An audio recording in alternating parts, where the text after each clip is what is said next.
Hello, everybody. This is Morten from Inkish. Those of you who follow Inkish and also my online interviews know that I have used that phrase so many times.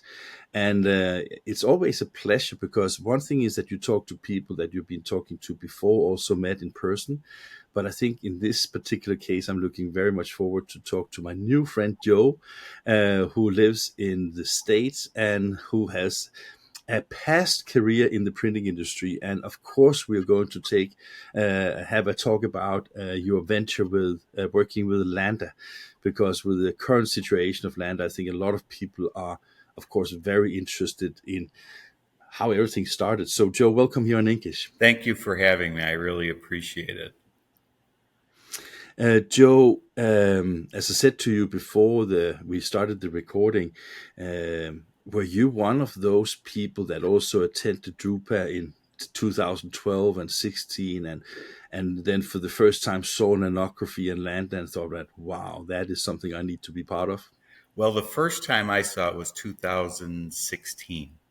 And I was over there, and I had already been quasi approached by Landa through Yishai Amir while he was still at HP to potentially help launch in the Midwest of the United States. And so obviously I took a very sharp look at it.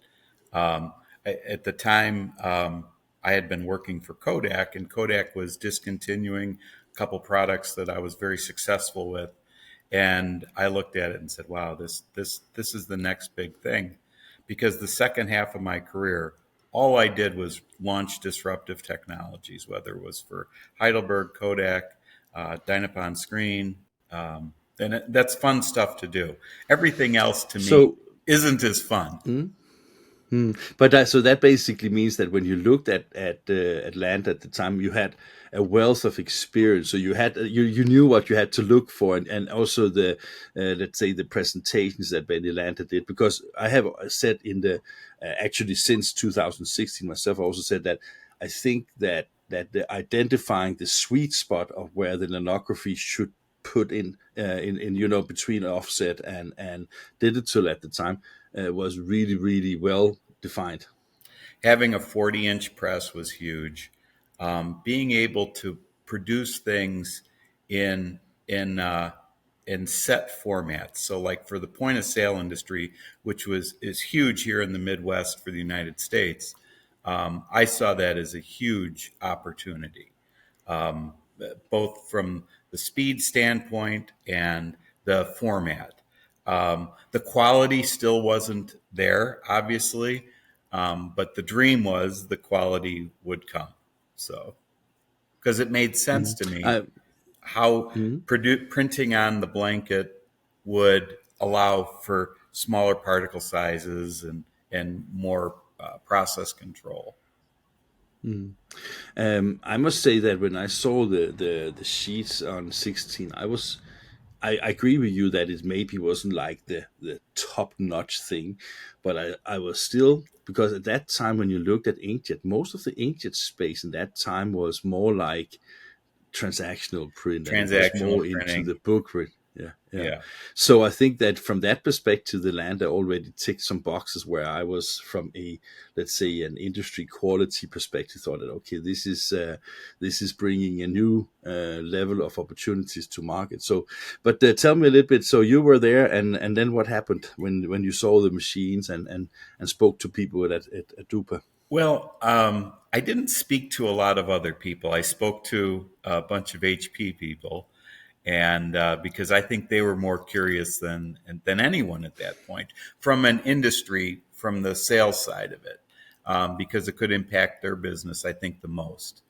Um, but I talked to one technician, and I don't remember what his name was, and he explained to me what the path forward was, and going 7 color, because as somebody who had been involved in inkjet with the Prosper, heavy coverage was impossible, and all the samples were heavy coverage. And I think that was the holy grail at the time, was we're going to be able to do heavy coverage because we're printing on the blanket, and drying and transferring to a sheet. It just made perfectly good sense. And then you were sold, or did you go back home and had to discuss options with your wife and family? Well, fortunately, I don't have a wife, so everything Okay. was in my court. But I had chosen to leave Kodak and take an interim role to launch another product Mhm. because again, Kodak wasn't launching any new products, and there weren't any in the foreseeable future. And if you're in the disruptive technology market space, um, you're just in if you're in the replacement marketplace, to me that wasn't fun, that wasn't exciting. So I took Mm. an interim role after talking to Ishai Amir, and I was looking forward to eventually being part of the company, Mm. and I was going to pursue it like I pursued Heidelberg back when they were launching the next press. Mm. Fantastic.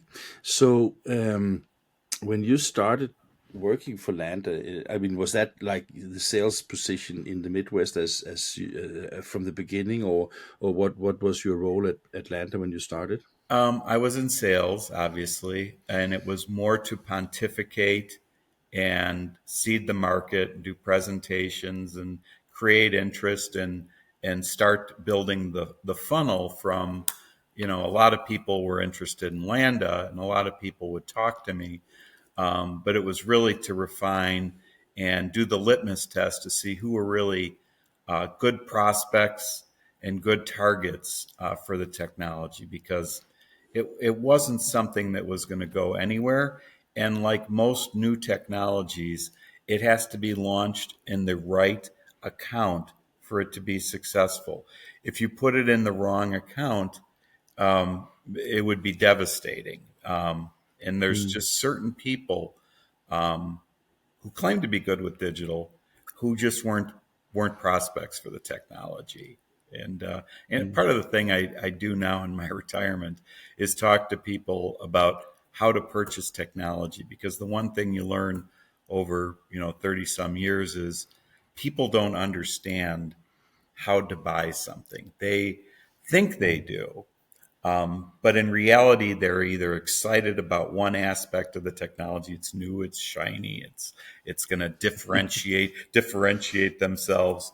But it only makes sense if it can make them money, and it only Yeah, makes sense true. if it can make us money, the manufacturer too, because our job isn't to sell the press, it's to sell the ink and the service and the consumables. So anything in a Mm. closed loop system, you really want to make sure they're going to utilize that device.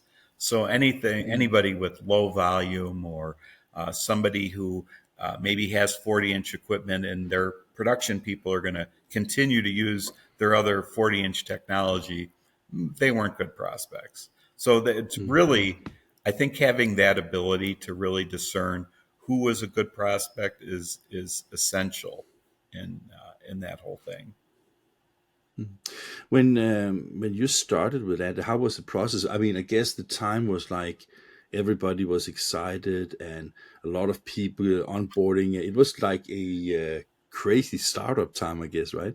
So, did you go to Israel and to learn a lot of things about the technology and align with how you want to sell and find the right prospect, as you just mentioned, or how was the time in the beginning? I think they trusted me to build my process, but they did. I did go to Israel for a couple weeks and dove headfirst into technology, into Mm. you know how it really works, the gaps it fills, what some of the trouble spots could potentially be, but not a lot of that. That's stuff that I Mm. pulled from being out there for my first 2 weeks.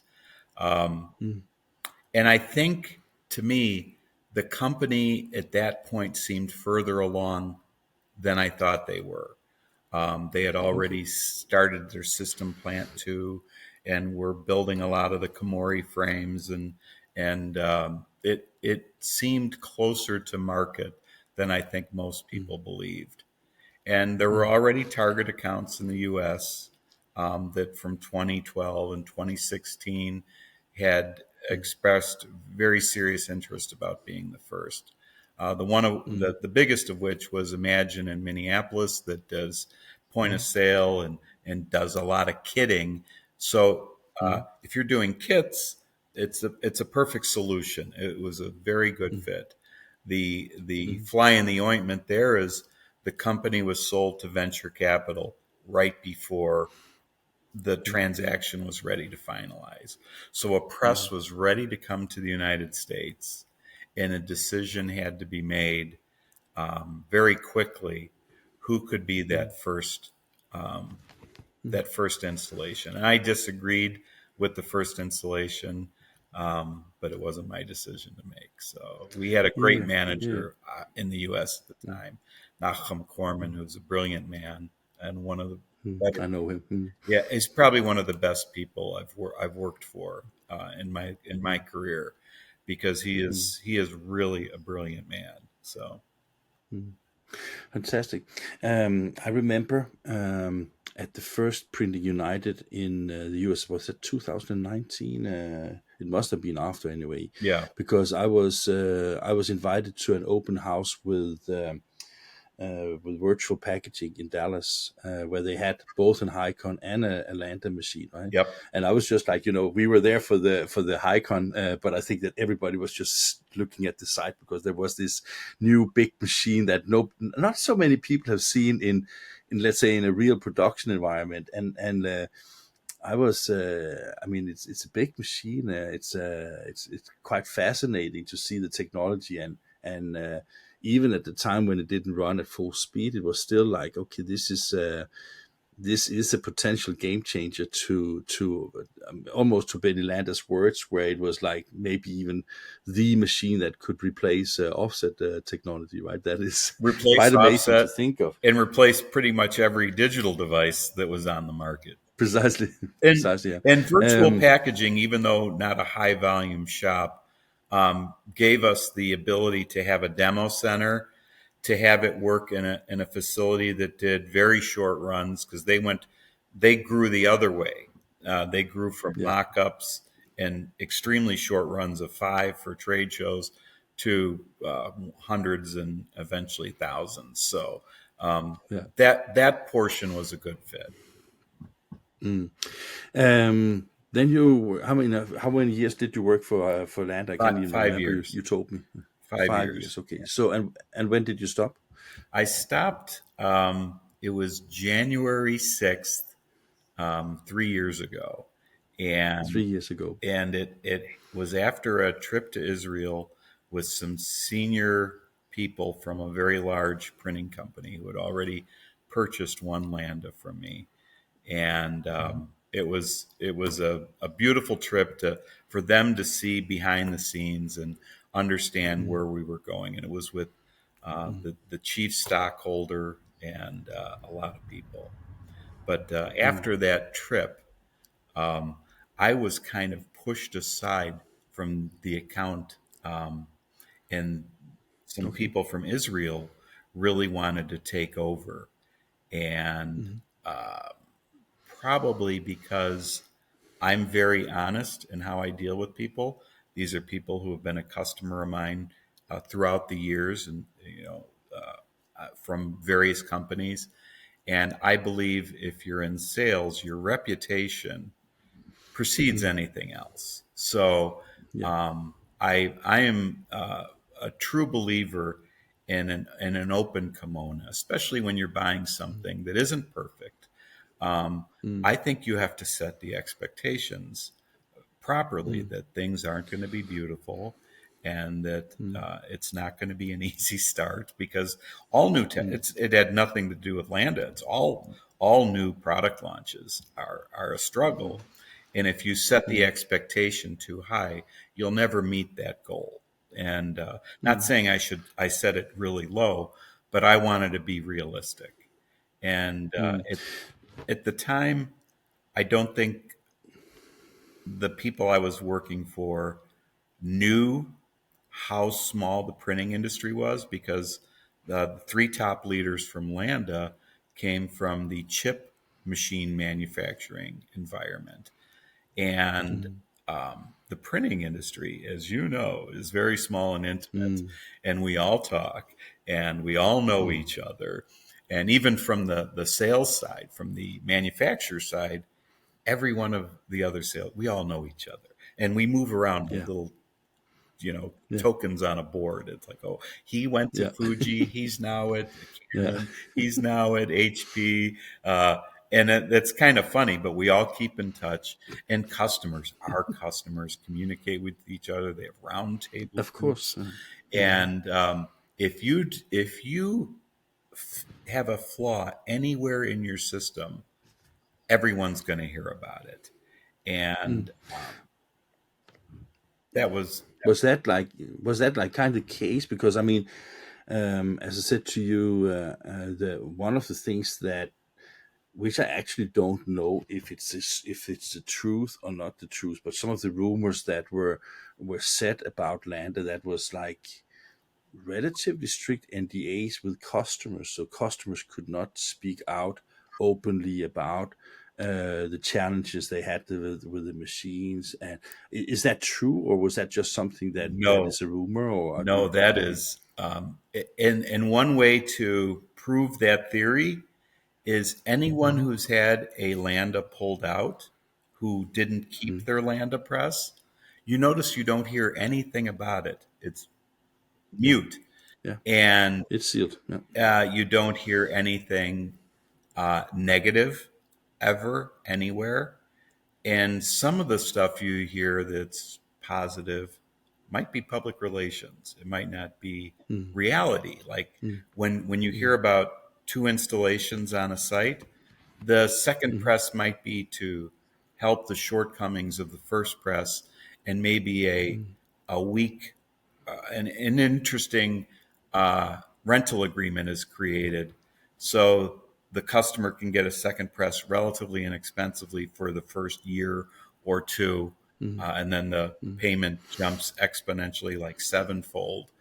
And mm. Wow. Mm. but it looks like they're excited about their press, and that's why they're adding a second one. And that might not truly be the case. But I think When you said the best example when you said sorry. in the customer we had in Rochester, New York. I won't say their name, but after that Mm, press was pulled and it was moved to a different location in the United States, you never heard anything from either sides about that mm. press. Just that there's somebody else who had a second press. I was just wondering because, as you said, your reputation as a sales rep, and also, let's say, the coffee table groups or the peer groups among printers, even though you have NDAs, these kind of things always get out one way or another. So even though that you couldn't say anything, or but you experienced some of these things firsthand, how did that influence your life? Because I mean, if you have worked with all these companies in the past, where you have earned your reputation and your recognition sales wise and all these kind of things. How did that make you feel? Because we started talking about that at drupa, everything was green and everything was fantastic. It was a startup environment, and even though everybody knew that this was still early technology, I think that everybody was thinking, okay, this is just a matter of maybe not too long time before we get to the right place. But when you start seeing these uh, I mean, if you see somebody returning a machine, that is never good, right? I was just wondering how did It's that never make you good, feel? and there can be a conversation on each side. The conversation was supposed to be, oh, they weren't making their payments, or they weren't doing this, or they weren't keeping up Yeah, their end of the yeah, bargain. But the non-disclosure agreements, sorry, excuse me, were very powerful. And I mm, jokingly said once, I think they spend more on attorneys than they do on research and development. And I myself, a lot of people called me because I had never been terminated from a role before. I always moved on to the next role. And when I was terminated, there was a lot of shock locally, mm, and maybe throughout the sales side and throughout the customer side. And mm, I couldn't say anything. And when I mm, slipped and said a little bit, I would receive a cease and desist and some scary letters and mm, some scary stuff. And that was just not on the employee side. I tried to talk to a customer after I was let go, just to let them know, hey, I'm not abandoning you. This is, and then I got another cease and desist, and they weren't allowed Really, to really. talk to me. And I'm like, these are my friends, and they can't talk to me. So Is that, I mean, in your career, have you ever experienced anything similar from other companies, never, or this is never. unique, or No, never? Yeah. this was unique. And I had jokingly put a meme together, and it ended up on social media, and it was everyone from our initial team at Landa, and everyone in this photograph is no longer with Landa. And there was still one person in the photo that was, and then he was terminated in January. So Okay. I and my tagline was, "Someday this could be you," and they took offense to that. And I consider myself a funny guy, so um, and I got a cease and desist on that as well. So you would say that your lawyer bills has also increased over the years, or? No, I'm a law school dropout. I started my career Okay. by selling color separations during the day and going to graduate school at night. And I was so good at selling that I dropped out of law school and bought the company I was working for. And then I sold that in Fantastic. '99 when I got divorced. So I have a lot of lawyer in me. So Okay. Okay. I don't know if that's Fantastic. good or bad, But but I'll tell you, a career in yeah. sales was much better for me than a career in law. Yeah. Okay. Fantastic.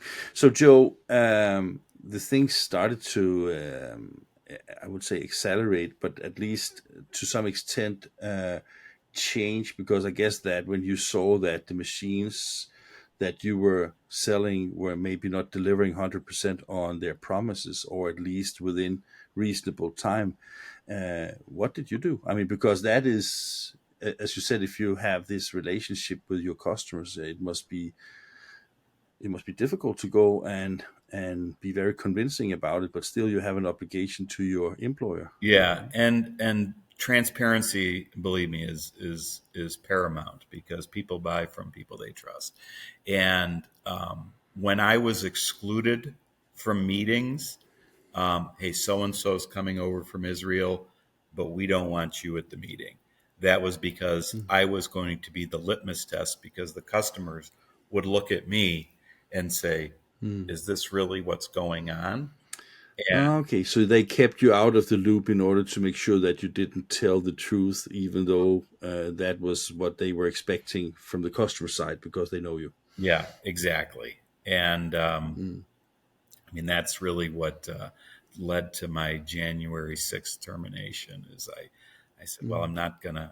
I'm not gonna allow you to, you can go in there, but I'm not going Mm. to be quiet about what's really happening because Mm. they deserve to know they've spent $3.5 million and you're trying to get them to spend more. And Mm. that just, to me wasn't the right way to do it. There's good Mm. ways and bad ways to do everything. Mm. And again, In I your don't blame any of mhm. this on Benny. I really Mm. got to know Benny very well, and after I was terminated, we had a call like this, Benny and I, one on one, because we really got Mm. along well. And Mm. Benny, on the one hand, we all know he's a great showman. He's a great marketer. He's a very warm and loving person. Yeah, Mm. you feel like he's your older brother, your dad, or your grandfather. The second after you Mm. meet him, if you don't love Benny Landa, something's the matter with you. But I think because everybody makes mistakes, I think the mistake was when Yishai was shuffled out the door, bringing in people from another industry and Mm. so deep in the organization, from the chairman to Mm. the president to the VP of sales, and Mm. all who had honestly no clue Did about our industry. did you feel that that was like an overnight change in how the company was trying to move forward, or? Yeah, Mm. I think the company became more aggressive, definitely. Mm. Obviously, I hated to see Nachum leave because mm, He's as honest as the day is long and fair, and he's great with customers. Um, and then all of a sudden, we had people who were not that way. So, mm, but mm. I was just I wondering. still believed in the mission, and I still understood where we were on the technology curve. We were still Yeah, yeah. on the, Mm, I sold some of the first Next presses. Believe me, those things mm, weren't great. And I sold some other stuff that, but mm, you could see the mm, projection of where it yeah. could go and what it could be. So Mm, I still had that vision, and mm, I still to this day say the technology may be not implemented 100% to its success. The thing that made it so successful was printing on the blanket. It's brilliant, yeah. but it's Yeah. also the Achilles heel because you've Mm, got that blanket to deal with. To change it takes a long time. Um, mm, so there were things, and you go, maybe coating a sheet beforehand is better, but really mm, the print quality improved so much in the 5 years I was mm, there, that mm, when the press was in register and the operators were doing their mm, maintenance, just, and I preached this since the Next Press days. If you don't do your mm. maintenance, you're not going to have a good quality Yeah, yeah, of course. Yeah, output. yeah. Joe, we spoke about the customers that deliver the machines back, and as you said, there's always two sides to that story. When you see the machines in market, in particular in the areas of the customers you know, do you also see customers that are very pleased with what it delivers, or is it always a balance between application, substrate, utilization of the machine, or how do you see that? It is very application specific. And Mm, what I think we've learned over the years is that it's not going to become the dominant technology. It will become it will or could have been become a huge player. I just look at the amount of money that it's going to need to be invested at this point, and I think it's going to be very difficult to find a buyer. But that's my own mm. personal opinion. Yeah, yeah, but If I I was must say perfect at that picking stocks, we wouldn't be having this conversation. But true. uh, and I don't have my share agreement anymore, so that doesn't help me or hurt me. But Mm.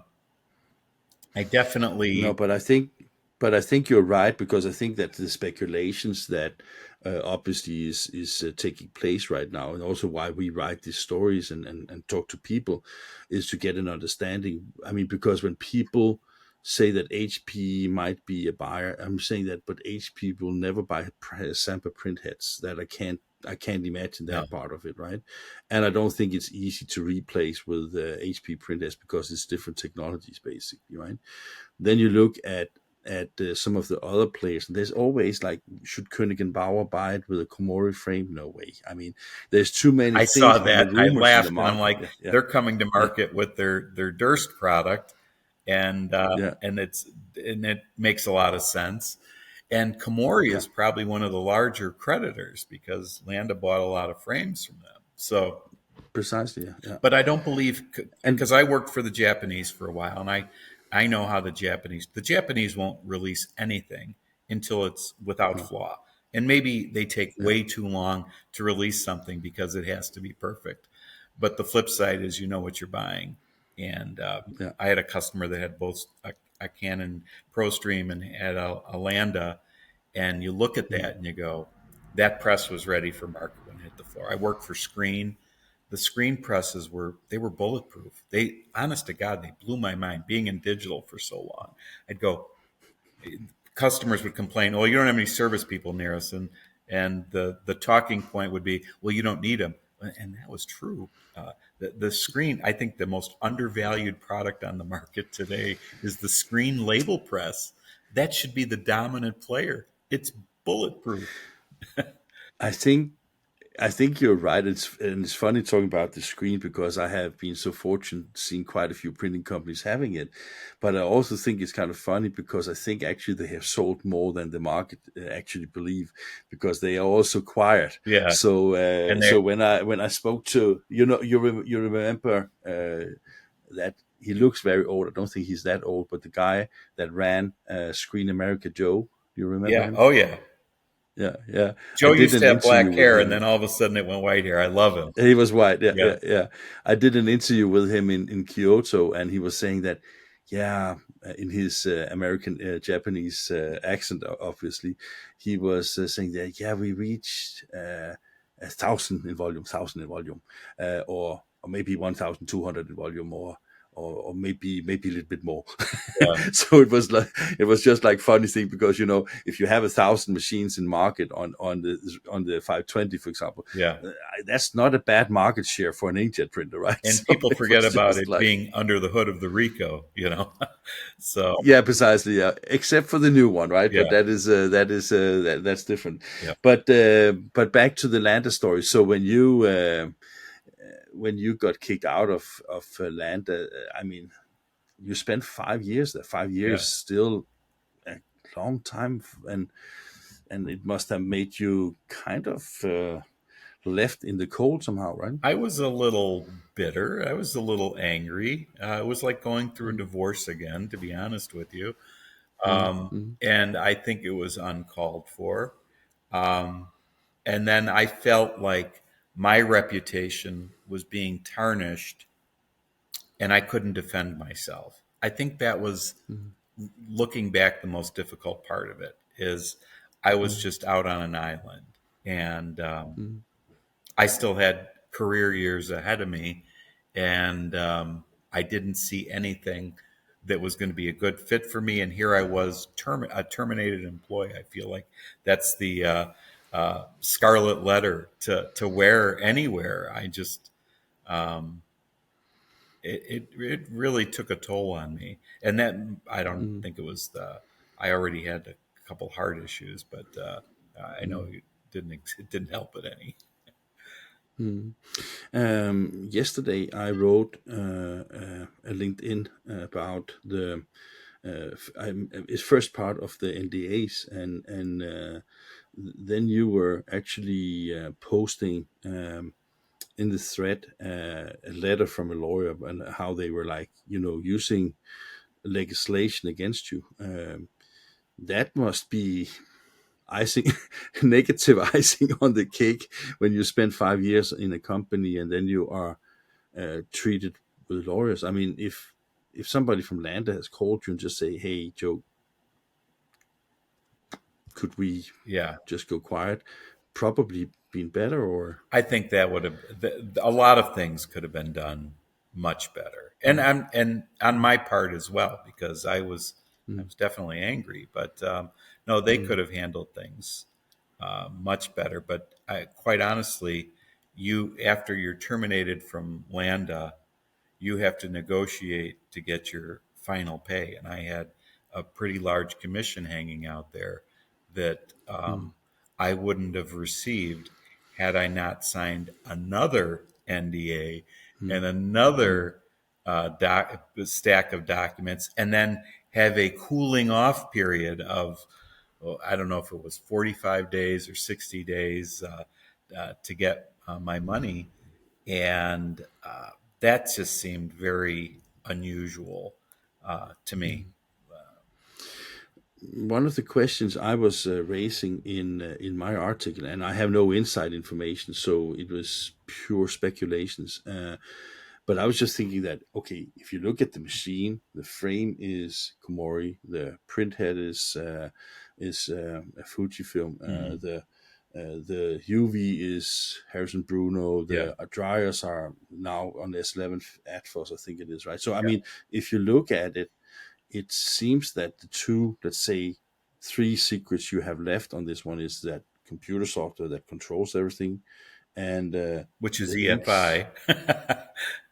which is EFI. Yeah, true. I forgot about that. That's EFI. Yeah. So now you're back to having the ink, which has then also been questioned about, a little bit questioned about how unique it actually is. Yeah, I'm not questioning there is a patent on it. So there obviously somebody has looked into it and thought it was unique enough. But then we're back to the belt.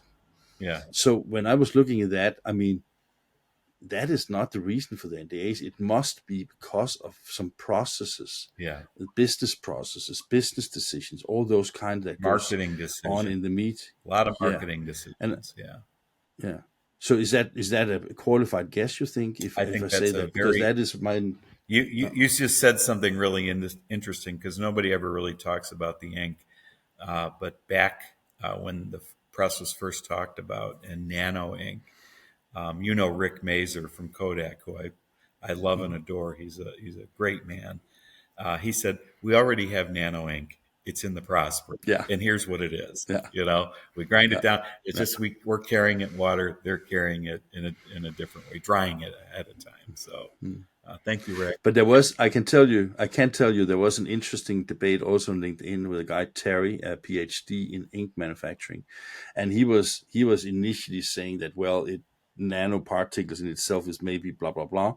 And then there were some ink people also from Landa that responded that it is that the fact is that it tears off when it reaches the bell. That is actually the secret component of it, right? And I must admit, when I was in that ink lab at Atlanta and I saw that black belt in that Yeah. demo thing, The, I was sold, because I realized that, okay, that indirect print gives the opportunity to basically print on all surfaces that you yeah. can do, right? So I'm not questioning that there's something to this technology that is different, but I just realized that is not something that you would probably go into details in a sales meeting with, because if the technology works, who cares how it works, as long as it works. I don't know how a car works. I know there's an engine, and I have the basic idea about how it works, but Yeah.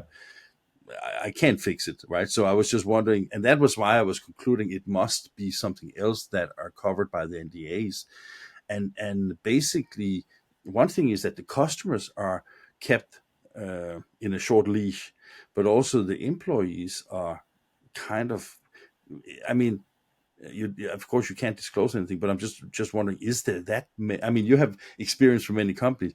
Is there really so many secrets within Lanta that you need to have these NDAs? Well, I no, probably not. And No. and Yeah. and like with other companies that I've worked for, Heidelberg, Kodak, uh, whatever. There's always something that you can't give away trade Of secrets, course. and Of course. that's easy. But the NDA, and I think I sent you the letter from the attorney, where it's like, you can't do this, you can't do that, you can't Mm, talk about this, you can't talk about that. I'm like, mm, well, first of all, I'm a mm, human with a brain, and the mm, people I communicate with um, can figure things out by what isn't unsaid. Again, and I always mm, say, look at the presses that have been removed. How come you don't hear anything from those mm, people? And that's mm, they'd be lawyered up on. And mm, I think the only reason we can do this interview is because they're in bankruptcy, basically. mm, And I wish them the best. I hope mm, I'm clear on mm. that, because still have a lot of friends who work there, and I Yeah. still believe I don't want the customers to be hurt. They have to be able No. to get their Mm, ink and their belts and their service, and mm, hopefully someone will come along and mm, keep manufacturing the blanket and the ink. And maybe there'll be a third party service organization comprised of mm, former service employees. But mm. I wish everybody nothing but the best. Of But course. I just I'm a realist, and Mm, there's a 1.2 billion is the mark, I think, at this point. mm. It's it's a lot of Yeah. dough. It's a lot of money. Yeah, and Yeah. even if No. you No. did 10 cents on the dollar, so 10 Yeah. cents on a Yeah. dollar is pretty. That's still a lot of money. So It is that 120. is balancing the equity Yeah, basically, right? So maybe that is a more realistic outcome of it, and that is of course still a little bit more than 1.5 months left for the negotiations, and it will be interesting. I must say that I am very reluctant to believe that there will be an investor in it, but I may actually believe that if there is a, let's say, 10 cent on a dollar, that maybe Benny Lander himself could find a little bit more money and then buy it out and own everything himself. That I Yeah. think could be an outcome of it, right?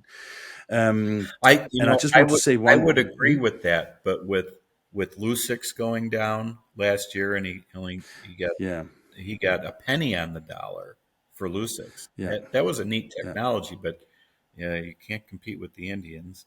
yeah. GenCell, I got to Mm, see the GenCell facility. It was a great concept, but that money's got Hycon is mm. another Gone as well. investment. Yeah, So I look at yeah, those and I go, Benny's had a tough couple years, and yeah. if put yourself in his shoes, you're 78 years old. You've still got maybe 600, 700 million left.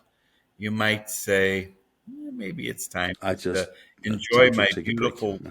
family and life. And his wife is a Mm, sweetheart. I had dinner at their house mm, once, and just enjoy fantastic. yourself, like I'm doing. That's great. And Without devices, of I course. don't have $700 million. I have ex-wives and children who think I do, but no. Yeah, that's another story. Yeah, Joe, last thing I just want to say, and that is mainly for the audience. I just want to say that we have been obviously um, before we started the interview, said that I said to Joe that I don't want to talk about anything that potentially can violate any NDAs or yep. cause any legal issues for Joe. So I hope that everybody watching this know that this is this story. The intention of this story was basically a little bit insight about how that journey has been, because I think a lot of us has been very interested in the story. And as I wrote on LinkedIn yesterday as well, is that Benny Landa and also Landa and Indigo obviously have been instrumental for the past 25 plus years in digital print. And therefore, I think it's important to kind of document people that have been involved in the stories, and without violating any NDAs and any legal things, but more to get an understanding how things also are a little bit from the inside. So, Joe, I want to thank you very much for your time You here. don't So, you thank you obviously very much. we're new friends. You don't know me that well, but I would never do or say anything to hurt anybody intentionally. My goal is only to help people moving forward. I mean, that's really it. And I think you did a wonderful job in this interview. So, thank you, sir, and appreciate your time here on Inkish. It's been very nice speaking with you. I appreciate it.